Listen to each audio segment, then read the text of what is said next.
Hey, what's up everybody? This is Zach with Buildbox. I've been getting a lot of requests lately about doing some rapid development. Some of you may have seen this video here on how to make a game in 60 seconds. So I wanted to do an updated version of that. So I'm going to try to make this game in under a minute. I'm going to be talking really fast and moving really fast. So let's see if I can do it. First, I'm going to open up Buildbox. I'm going to click Create New. Then I'm going to go over here to Gameplay Types and select one of the gameplay types that Buildbox has for us. I'm going to go ahead and select Jetpack. And then I'm going to click Create. Buildbox will generate a game for us. I'm going to go over here to Characters. I'm going to select my character and I'm going to drop in a new character. I'm going to get rid of the move animation and I'm going to select my character and make it a little bit smaller. Next, I'm going to go over to my objects menu. I'm going to select my enemy and then I'm going to bring in a new animation for my enemies. Then I'm going to go ahead and delete the platform here on the bottom. I'm going to unlock the backgrounds and delete those as well. I'm going to bring in a new background. I'm going to bring in a sky. I'm going to bring in some clouds and I'm going to bring in a couple layers of sea. I'm going to grab my sea layers and move them down to the bottom. And I'm going to go ahead and move my clouds to the top and I'm going to grab my sky and stretch that up as well. Then I'll move my gameplay layer back up to the top. Awesome, let's test this out. We've got this little bird character who's flying through the sky and over the ocean waves and avoiding enemies along the way. And it actually only took us 50 seconds. We didn't even need the full minute. But you know what the problem is this game kind of sucks a little bit. So I was thinking we could take a few extra minutes to try to make this game a little bit better. So let's add something cool. We can do a lot with Buildbox, so why don't we add a power-up? We could make the character both invincible and make the character go flying super fast. Let's try that out. So I'm going to drop in an action real quick, and this is going to be my power-up. Awesome. I'm going to go ahead and scale this down and make it a little bit smaller. Cool. And then I'm going to rotate it 90 degrees. Cool. So I'm going to go ahead and I'm going to put this over here. Next, I'm going to go over here to my actions menu. I'm going to select my power-up, and then I'm going to make sure that the action type is invincibility. And then I'm going to make sure that the duration is set to 5 seconds. And then I'm going to throw in an animation real quick to show that the character is invincible. I'm also going to bring in another action, and this is going to be for the gameplay settings. And it doesn't really matter what this one looks like, but we want it to be really easy for the character to get, and it's going to go underneath. So it'd be really nice if it fit under there really nicely. Great, I'm just going to layer it right on top there. I'm going to change the opacity to 0. Perfect. Okay, awesome. So now I'm going to go over here to the settings on that. I'm going to make sure that the action type is now gameplay. And what I'm going to do is I'm going to change the duration to 5 seconds. And I'm going to change the time warp to 100. So I'm going to double the speed. Okay, awesome. So we got this awesome power-up, but another thing that I was thinking is that we don't really have a score type. So I was thinking that maybe we could do a score type where the further you go, the more points you get, so it's kind of based off distance. So let's go ahead and add in a distance meter real quick. So to add a distance meter, I'm going to go up here to my mind map and I'm going to select my world UI. I'm going to go over here to the left and I'm going to grab a label and I'm going to drag it in. I'm going to place it up here in the top left corner and then I'm going to change the function type over here on the right to score. I'm going to change the world to current world. I'm going to keep the score type as distance. I'm going to change the amount to current. I'm going to keep the alignment as left and then I'm going to click stick to edge. One thing though, I do want to change the font here because I think that this font is not going to work. So I'm going to go up here to the top right corner. I'm going to click on my font builder and then I'm going to add a font. So I'm going to click on add here in the bottom left corner and then I'm going to select my font. Really what I want to do is I want to change the main color of this font to a nice blue color. And then I'm going to change the gradient color to a lighter blue. So I'm going to lighten this up a little bit and that looks much better. Okay, great. So I'm going to exit out of the font builder and I'm going to select the font that I want over here on the right. Great. So I'm going to go back to my mind map. I'm going to select my world and I'm going to change my score multiplier to 0.003.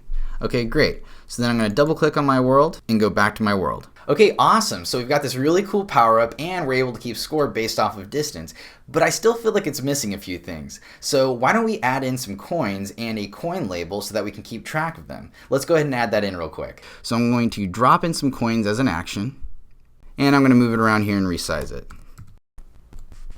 Great. So I'll go ahead and make a couple copies by just pressing S on my keyboard. And we're going to throw them in there.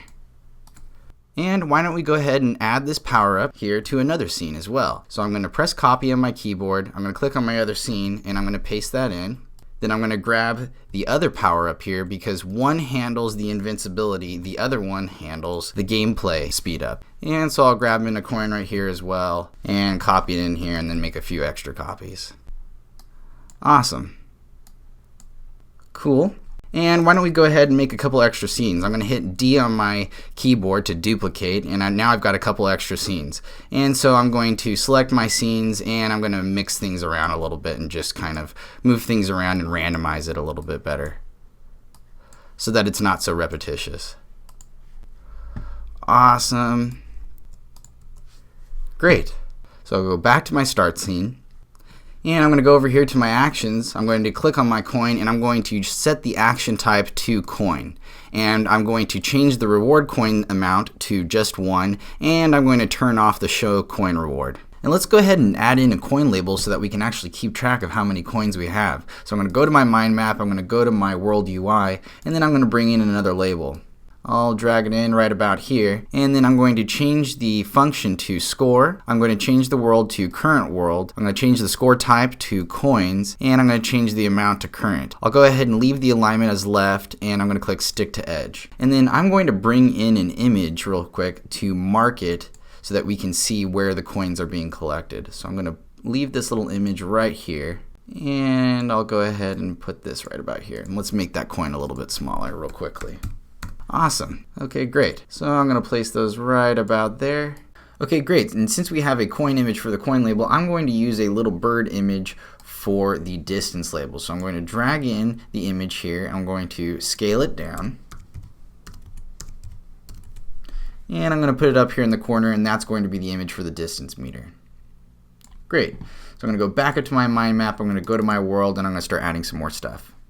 One thing that we should definitely add is a defeated animation for our character. So I'm going to drag that in over here into the defeated animation box. Great. Okay, so this game's actually coming along. We've got a score type, we've got some coins, we've got some power-ups, and we've got some enemies. And one other cool thing that I want to show you that you can do with Buildbox is something called paths. And if you haven't heard of paths before, then let's check it out. So I'm going to go over here to logic, and I'm going to use the path tool. And what I'm going to do is I'm going to start this path down here, and I'm going to keep adding joints. So I'm going to just keep pressing the plus button and add joint after joint, and what it's going to do is it's going to take the character down this path, and the character is going to collect all these coins and then hit the power up.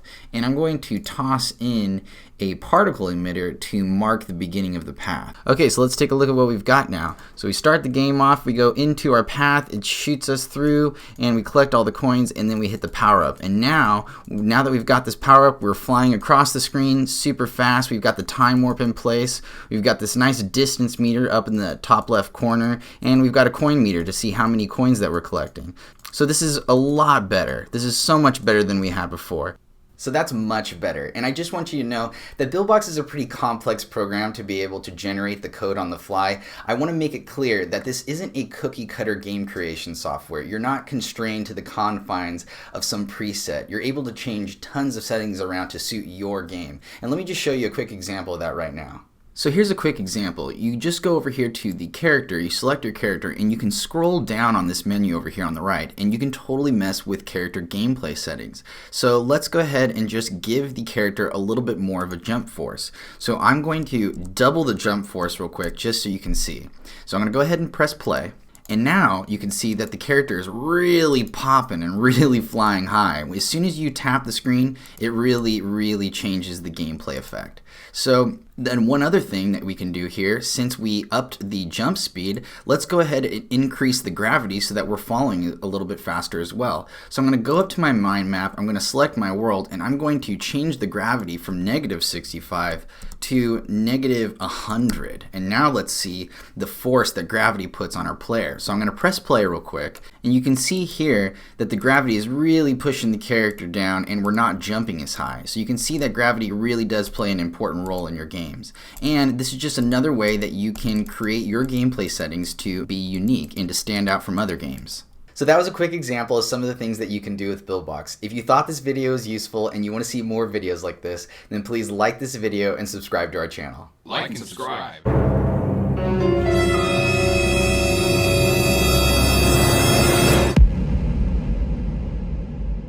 Hey, what's up everybody? This is Acrozette with Buildbox. Oh my god. Hey, what's up everybody? This is Acrozette with Buildbox. Hey, what's up everybody? This is Acrozette with Buildbox. In this video, I'm going to be doing a game in 60 seconds.